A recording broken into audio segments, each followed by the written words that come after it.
చైనాలో మరో కొత్త వైరస్ కరోనా 2.0 డిస్కవర్ చేయబడింది. అది కూడా కోవిడ్-19 లాగే స్ప్రెడ్ అయ్యే అవకాశం ఉంది అని సైంటిస్టులు చెప్తున్నారు. అసలు చైనా ఇలా ఎందుకు చేస్తుంది? ఈ చైనా వాళ్ళు ఎప్పుడు వైరస్ల మీద ఎందుకు ప్రయోగాలు చేస్తూ ఉంటారు? మీకు తెలుసా? మీ బ్లడ్ గ్రూప్ని చూసి మీరు ఎలాంటి వాళ్ళో చెప్పేవచ్చు. హాస్పిటల్లో డాక్టర్లు మిస్టేక్లో మన బాడీలోకి రాంగ్ బ్లడ్ని ఎక్కిస్తే ఏమవుతుంది? మనం చనిపోతామా? కేవలం ఇంతే కాదు, ఇలాంటి టాప్ 10 ఇంట్రెస్టింగ్ ఫ్యాక్ట్స్ని మనం ఈరోజు ఈ వీడియోలో తెలుసుకోబోతున్నాం. వీడియో చాలా ఇంట్రెస్టింగ్గా ఉండబోతుంది. ఏమాత్రం స్కిప్ చేయకుండా పూర్తిగా చూసి అన్ని విషయాలు తెలుసుకోండి.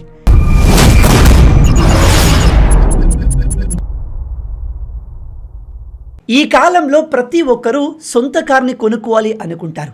కార్ అవసరం ఉండి కాదు, సమాజంలో తమ స్టేటస్ చూపించుకోవడానికి మన ఇండియన్స్ ఎక్కువగా కార్స్ని కొంటారు. రీజన్ ఏదైనా కావచ్చు, కానీ ఎంత శాలరీకి ఏ కార్ కొంటే మంచిది ఇప్పుడు తెలుసుకుందాం. ఇఫ్ మీ శాలరీ నెలకు 50,000 అయితే మీరు ఆల్టో K10 కొనుక్కోవచ్చు. దీని ఈఎంఐ 9,000 వరకు ఉంటుంది. If me salary 75,000 per month ఉంటే టాటా పంచ్ కొనుక్కోవచ్చు. ఈఎంఐ అప్రాక్సిమేట్లీ 11,000 ఉంటుంది. అదే శాలరీ ₹1,00,000 ఉంటే టాటా నెక్సాన్ కొనుక్కోవచ్చు. దీని ఈఎంఐ 13,600 వరకు ఉంటుంది.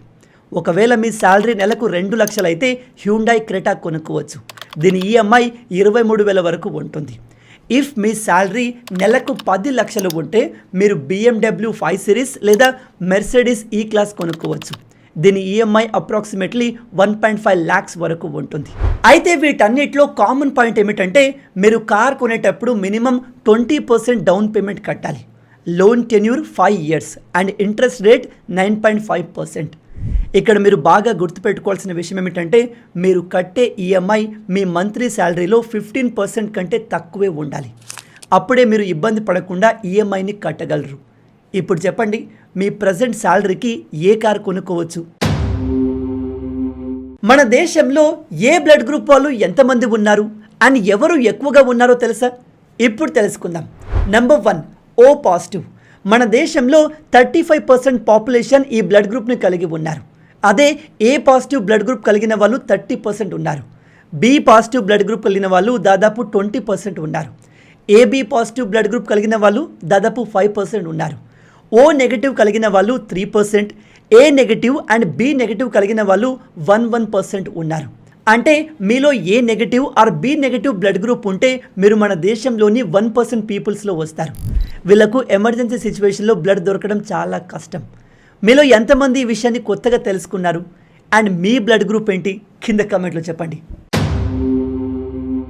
ఒక తండ్రి తన ఫ్యామిలీ కోసం ఏదైనా చేస్తాడు, ఎటువంటి పోరాటానికైనా రెడీ అయిపోతాడు. 3 సంవత్సరాల క్రితం కర్ణాటకకు చెందిన రాజ్ గోపాల్ నాయక్ అనే వ్యక్తి బైక్ పైన తన వైఫ్ అండ్ పాపతో వెళ్తున్నాడు. వీళ్ళు కర్ణాటకలోని అడవి ప్రాంతంలో ఉంటారు. అయితే సడన్గా చెట్ల పొదల నుంచి ఒక చిరుత పులి వీళ్ళపైన అటాక్ చేసింది. ఈ పులి మొదటగా భార్య మీద అటాక్ చేసింది. ఆ తర్వాత తన కూతుర్ని పట్టుకుంది. అది గమనించిన రాజ్ గోపాల్ పరిగెత్తుకుంటూ వెళ్ళి ఆ చిరుత పులి మెడను పట్టుకున్నాడు. ఎంత గట్టిగా పట్టుకున్నాడు అంటే ఆ పులికి ఊపిరాడక గింజుకొని అతని చేతుల్లోనే చనిపోయింది. ఈ విషయం నేను మీకు ఎందుకు చెప్తున్నాను అంటే ఒక మగాడు తన ఫ్యామిలీని కాపాడడానికి ఎటువంటి పోరాటానికైనా రెడీ అయిపోతాడు. తన దగ్గర బలం ఉందా లేదా అనేది ఆలోచించాడు. ఫ్యామిలీ జోలికి వస్తే ఆటోమేటిక్గా తనలో కొండంత బలం వచ్చేస్తుంది. దీన్నే మేల్ మస్కులినిటీ అంటారు. మస్కులినిటీ అంటే శరీరం గట్టిగా ఉండి కండలు తిరిగి ఉండడం కాదు. తను ప్రేమించే వాళ్ళ కోసం, ఎస్పెషల్లీ కుటుంబాన్ని కాపాడడం కోసం దేనికైనా సిద్ధపడడం. కానీ ఈ కాలపు యువతలు, ఎస్పెషల్లీ ఈ జెన్జీలో ఇది కనిపించట్లేదు. వీళ్ళు ఫోన్లకు అడిక్ట్ అయిపోయారు. రీల్స్, యూట్యూబ్, టిక్టాక్ చూసుకుంటూ అదే జీవితం అనుకుంటున్నారు. ఓల్డ్ జనరేషన్లో ఉన్న మస్కులినిటీ ఈ జనరేషన్లో లేదు. దీనిపై మీ ఆలోచనలేంటి కింద కామెంట్లో చెప్పండి. ఇండియాలో మీరు సంవత్సరానికి ₹1,00,00,000 సంపాదిస్తుంటే మీ చేతికి కేవలం 57 లక్షల రూపాయలు మాత్రమే వస్తాయి. మిగతా 43 లక్షలు గవర్నమెంట్కి ట్యాక్స్గా వెళ్తాయి. ఇదే విధంగా ఇతర దేశాల్లో మీకు సేమ్ ప్యాకేజ్ ఉంటే చేతికి ఎన్ని డబ్బులు వస్తాయో తెలుసా? ఒకవేళ మీరు జపాన్లో సంవత్సరానికి ₹1,00,00,000 సంపాదిస్తుంటే చేతికి కేవలం 44 లక్షల రూపాయలు మాత్రమే వస్తాయి. ఫ్రాన్స్ అండ్ జర్మనీలో 55 లక్షలు, స్విట్జర్లాండ్లో 60 లక్షలు, అదే అమెరికాలో 63 లక్షలు వస్తాయి. దీన్ని బట్టి మనకు అర్థమవుతుంది ఏంటంటే ట్యాక్సులు కేవలం మన ఇండియాలోనే కాదు, మిగతా అన్ని దేశాల్లో ఎక్కువగానే ఉన్నాయి. కొన్నిట్లో మనకన్నా ఎక్కువగా ఉన్నాయి. కానీ ఇక్కడ మేజర్ డిఫరెన్స్ ఏమిటంటే జపాన్ లాంటి దేశాల్లో అక్కడి ప్రజలు ఎక్కువ ట్యాక్స్ కడుతున్నందుకు వాళ్లకు అదే లెవెల్లో గవర్నమెంట్ ఫెసిలిటీస్ ప్రొవైడ్ చేస్తుంది. ఆ దేశ ఇన్ఫ్రాస్ట్రక్చర్, ట్రాన్స్పోర్టేషన్ ఫెసిలిటీస్, రోడ్స్ అన్ని టాప్ నాచ్లో ఉంటాయి. యూరప్ అండ్ అమెరికా లాంటి దేశాల్లో అక్కడి గవర్నమెంట్ సిటిజన్స్కి free education and best health care facility provide చేస్తుంది. స్విట్జర్లాండ్ విషయానికి వస్తే అక్కడి infrastructure and air quality the బెస్ట్గా ఉంటుంది. కానీ మన ఇండియాలో ప్రభుత్వం డెవలప్డ్ కంట్రీస్ కంటే ఎక్కువ ట్యాక్సులు తీసుకుని మనకేం ప్రొవైడ్ చేస్తుంది? డెవలప్డ్ కంట్రీస్తో పోలిస్తే మన infrastructure, road, transportation, health and education system ఎలా ఉందో మీ అభిప్రాయాన్ని కింద కామెంట్లో చెప్పండి. హాస్పిటల్లో బ్లడ్ ఎక్కించే ముందు మన బ్లడ్ గ్రూప్ ఏంటో చెక్ చేస్తారు. చెక్ చేసి మనకు సూట్ అయ్యే బ్లడ్ని మాత్రమే బాడీలోకి ఎక్కిస్తారు. కానీ మీరు ఎప్పుడైనా ఆలోచించారా, రాంగ్ బ్లడ్ గ్రూప్ని బాడీలోకి ఎక్కిస్తే ఏమవుతుంది? ఇప్పుడు తెలుసుకుందాం. ఉదాహరణకి మీ బ్లడ్ గ్రూప్ A+ అనుకుంటే మిస్టేక్లో మీకు B+ బ్లడ్ ఎక్కించారే అనుకోండి. ఈ బ్లడ్ బాడీలోకి ఎంటర్ అయిన వెంటనే మీ ఇమ్యూన్ సిస్టమ్ యాక్టివేట్ అవుతుంది. మీ బాడీలోని యాంటీజెన్స్ ఈ B+ బ్లడ్ గ్రూప్ని ఏదో డేంజరస్ కెమికల్ ఆర్ వైరస్ అనుకొని దానిపైన అటాక్ చేస్తుంది. అంటే మీ బాడీలోని యాంటీజెన్స్ ఈ బ్లడ్ మాలిక్యూల్ చుట్టూ చేరి ఆ బ్లడ్ అంతా గడ్డ కట్టేలా చేస్తుంది. ఇలా వేరే బ్లడ్ని మన బాడీలోకి ఇంజెక్ట్ చేసిన వెంటనే ఆ బ్లడ్ అంతా గడ్డగట్టి మన రక్తనాళాన్ని బ్లాక్ చేస్తుంది. ఇది జరిగిన కొద్దిసేపులోనే మన ప్రాణాలు పోతాయి. కాబట్టి పొరపాటున కూడా వేరే బ్లడ్ గ్రూప్ని మన బాడీలోకి ఇంజెక్ట్ చేయకూడదు. ఈ చార్ట్లో ఏ బ్లడ్ గ్రూప్కి ఏ బ్లడ్ మ్యాచ్ అవుతుందో క్లియర్గా ఉంది. ఒకసారి పాజ్ చేసి చూడండి. మనకు ఎమర్జెన్సీ సిచ్యువేషన్ ఎప్పుడైనా రావచ్చు. అందుకే ప్రతి ఒక్కరికి తమ బ్లడ్ గ్రూప్ ఏంటో తెలిసి ఉండాలి. ఈ వీడియో చూస్తున్న మీ బ్లడ్ గ్రూప్ ఏంటి? కింద కామెంట్లో చెప్పండి. అమెరికాలో వ్యాంపైర్స్ జీవిస్తున్నారంట. ఈ విషయాన్ని స్వయంగా ఇలాన్ మాస్కే ప్రకటించాడు. విషయం ఏమిటంటే అమెరికాలో సోషల్ సెక్యూరిటీ అనే ఒక స్కీమ్ ఉంటుంది. ఇందులో ఏంటంటే వృద్ధులు, ఫిజికల్ డిసెబిలిటీ ఉన్న వాళ్ళకి గవర్నమెంట్ నుంచి డబ్బులు వస్తాయి. ఆ డబ్బుల్ని వీళ్ళు రిసీవ్ చేసుకోవడానికి వీళ్ళకంటూ ఒక సోషల్ సెక్యూరిటీ నెంబర్ ఉంటుంది. అయితే రీసెంట్గా ఇలాన్ మాస్క్ స్థాపించిన DOGE, department of government efficiency officials ఈ సోషల్ సెక్యూరిటీ సిస్టమ్ ఫైల్స్ని చెక్ చేస్తే అతిపెద్ద స్కామ్ బయటపడింది. మీరు ఇక్కడ స్క్రీన్ పైన చూసినట్టయితే ప్రజెంట్ అమెరికాలో 100 సంవత్సరాల ఏజ్ దాటిన వాళ్ళు 47 లక్షల మంది ఉన్నారంట. 100 సంవత్సరాలు దాటిన వాళ్ళు. ఇది మీకు నమ్మశక్యంగా ఉందా? అక్కడితోనే ఆగలేదు. 200 సంవత్సరాల వయసు దాటిన వాళ్ళు 879 మంది ఉన్నారంట. ఇక్కడ చాలా క్లియర్గా అర్థమయ్యేది ఏమిటంటే అమెరికాలో చాలామంది ఇలా ఫేక్ డాక్యుమెంట్స్తో డబ్బులు దోచుకుంటున్నారు. ఆ విషయాన్ని వెరిఫై చేయకుండా అమెరికన్ గవర్నమెంట్ ఎన్నో సంవత్సరాల నుంచి వీళ్లకు బిలియన్స్ ఆఫ్ డాలర్స్ని పే చేస్తుంది. దీన్ని బట్టి మనం అర్థం చేసుకోవాల్సింది ఏంటంటే కరప్షన్ కేవలం మన దేశంలోనే కాదు, అన్ని దేశాల్లో ఉంది. కానీ అమెరికా తమ దేశంలోని కరప్షన్ని తొలగించేందుకు డిపార్ట్మెంట్ ఆఫ్ గవర్నమెంట్ ఎఫిషియన్సీ అనే సంస్థను ఏర్పాటు చేసింది. వీళ్ళు ప్రభుత్వం డబ్బును ఎక్కడ ఇన్వెస్ట్ చేస్తుంది, ఎక్కడైనా డబ్బు వేస్ట్ అవుతుందా, గవర్నమెంట్ అఫీషియల్ సరిగా పనిచేస్తున్నారా లేదా అనే విషయాలను చెక్ చేస్తారు. ఇలాంటి ఒక ఆర్గనైజేషన్ మన గవర్నమెంట్లో ఉంటే ఎలా ఉంటుంది? మీ ఆలోచనల్ని కింద కామెంట్లో చెప్పండి. బాడీ పర్ఫ్యూమ్స్ని ఎక్కువగా వాడుతున్నారా? అయితే మీకు పిల్లలు పుట్టకపోవచ్చు. ఎస్, మీరు విన్నది కరెక్టే. బాడీ పర్ఫ్యూమ్స్ని ఎక్కువగా వాడితే ఇన్ఫర్టిలిటీ వస్తుంది. రీసెంట్ స్టడీస్లో తెలిసింది ఏమిటంటే అమ్మాయిలు వాడే పర్ఫ్యూమ్స్లో ఎక్కువగా థాలెట్స్ అనే కెమికల్స్ ఉంటున్నాయి. ఈ కెమికల్కి మన బాడీ ఎక్కువగా ఎక్స్పోజ్ అయితే శరీరంలో హార్మోనల్ ఇంబ్యాలెన్స్ జరిగి మహిళల్లో ప్రెగ్నెన్సీ రాదు. అండ్ మగవారిలో స్పర్మ్ క్వాలిటీ తగ్గి ఇన్ఫర్టిలిటీకి దారితీస్తుంది. కొన్నిసార్లు హార్ట్కి సంబంధించిన వ్యాధులు కూడా రావచ్చు. ఈ విషయం మీకు షాకింగ్గా అనిపించవచ్చు, కానీ ఇది నిజం. మన ఇండియాలో దొరికే దాదాపు 50% పర్ఫ్యూమ్ బ్రాండ్స్లో భారీ మొత్తంలో ఇలాంటి కెమికల్స్ ఉన్నాయి.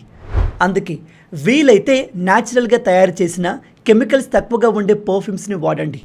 ఈ విషయం ఎక్కువ మందికి తెలియదు కాబట్టి అందరికీ తెలిసేలా వీడియోని షేర్ చేయండి. అండ్ బాడీ పర్ఫ్యూమ్ని ఎక్కువగా వాడే మీ ఫ్రెండ్స్కి తెలిసేలా వాళ్ళను కింద కామెంట్లో ట్యాగ్ చేయండి. మీ బ్లడ్ గ్రూప్ మీరు ఎలాంటి వాళ్ళో చెప్పేస్తుంది. కొన్ని రీసెర్చ్ల ప్రకారం మన బ్లడ్ గ్రూప్ మన పర్సనాలిటీని డిసైడ్ చేస్తుంది. ఉదాహరణకి ఏ బ్లడ్ గ్రూప్ ఉన్న వాళ్ళు చాలా క్రియేటివ్గా ఉంటారు, వీళ్ళకు ఓపిక కూడా ఎక్కువ అండ్ రెస్పాన్సిబుల్గా ఉంటారు. కానీ వీళ్ళకి టెన్షన్ ఎక్కువగా ఉంటుంది, ప్రతి చిన్నదానికి టెన్షన్ అయిపోతారు. అండ్ వీళ్ళు చాలా స్టబన్, మొండి వాళ్ళు. బి బ్లడ్ గ్రూప్ వాళ్ళు చాలా ప్యాషనేట్, యాక్టివ్ అండ్ స్ట్రాంగ్గా ఉంటారు. కానీ వీళ్ళలో సెల్ఫిష్నెస్ ఎక్కువగా ఉంటుంది, కోపం ఎక్కువ. ఎవరైనా తప్పు చేస్తే అంత ఈజీగా క్షమించరు. AB blood group. వీళ్ళు చాలా కూల్ అండ్ కంట్రోల్గా ఉంటారు. వీళ్ళు సిచ్యువేషన్ ఎలాంటిదైనా దానికి తగ్గట్టుగా తమని మలుచుకుంటారు. కానీ వీళ్ళలో మతిమరుపు ఎక్కువగా ఉంటుంది. క్రిటికల్ థింకింగ్ తక్కువగా ఉంటుంది. రిలేషన్షిప్ విషయంలో వీళ్ళను ఎక్కువగా నమ్మలేం. ఇక చివరగా ఓ బ్లడ్ గ్రూప్. వీళ్ళు చాలా కాన్ఫిడెంట్గా ఉంటారు. వీళ్ళలో పట్టుదల ఎక్కువ. ఏదైనా పనిని మొదలు పెడితే కంప్లీట్ అయ్యేదాకా వదలరు. కానీ వీళ్ళు కూడా కాస్త సెల్ఫిష్ అండ్ సెల్ఫ్ సెంటర్డ్గా ఉంటారు. అండ్ వీళ్ళు ఎప్పుడు ఎలా ఉంటారో అంచనా వేయలేం. క్షణం ముందు కూల్గా ఉన్న వీళ్ళు ఒక్కసారిగా కోపంతో ఊగిపోతారు. అన్ప్రెడిక్టబుల్. కానీ వర్క్ విషయంలో వీళ్ళు బెస్ట్ వర్క్ హాలిక్స్. మీలో ఎంతమంది ఈ విషయాన్ని కొత్తగా తెలుసుకుంటున్నారు? అండ్ మీ బ్లడ్ గ్రూప్ ఏంటి కింద కామెంట్లో చెప్పండి. ఇండియన్ పేరెంట్స్కి పిల్లలు వీడియో గేమ్స్ ఆడడం అంటే అస్సలు ఇష్టం ఉండదు. ఈ గేమ్స్ ఆడే పిల్లల్ని తిడుతూ ఉంటారు. టైం వేస్ట్ చేస్తున్నాడు, దీనివల్ల ఎటువంటి ఉపయోగం లేదు, గేమ్స్ ఆడుతూ జీవితాన్ని నాశనం చేసుకుంటున్నాడు అంటారు. కానీ నిజానికి వీడియో గేమ్స్ ఆడడం వల్ల చాలా బెనిఫిట్స్ ఉంటాయి. మీకు తెలుసా, వీడియో గేమ్స్ ఆడని వాళ్ళకంటే ఆడే వాళ్ళలో ప్రాబ్లమ్ సాల్వింగ్ స్కిల్స్ ఎక్కువగా ఉంటాయి. అండ్ క్రిటికల్ థింకింగ్ కెపాసిటీ కూడా గేమ్స్ ఆడే వాళ్ళలో ఎక్కువగా ఉంటుంది. ఈ వీడియో గేమ్స్ వల్ల మెంటల్ హెల్త్ ఇంప్రూవ్ అవుతుంది. డెసిషన్ మేకింగ్ స్కిల్స్ బెటర్ అవుతాయి. ఓవరాల్గా బ్రెయిన్ పవర్ బూస్ట్ అవుతుంది. ఒకసారి ఈ ఆర్టికల్ చూడండి. వీడియో గేమ్స్ ఆడే డాక్టర్లు ఆడని డాక్టర్ల కంటే బెటర్గా సర్జరీలు పర్ఫామ్ చేస్తారంట. అండ్ వీళ్ళు నార్మల్ డాక్టర్స్ కంటే తక్కువ మిస్టేక్స్ చేస్తారు. కాబట్టి ఈ వీడియో చూస్తున్న పేరెంట్స్ అందరికీ చెప్తున్నాను, మీ పిల్లల్ని ఒక లిమిటెడ్ టైం వరకు వీడియో గేమ్స్ ఆడనివ్వండి.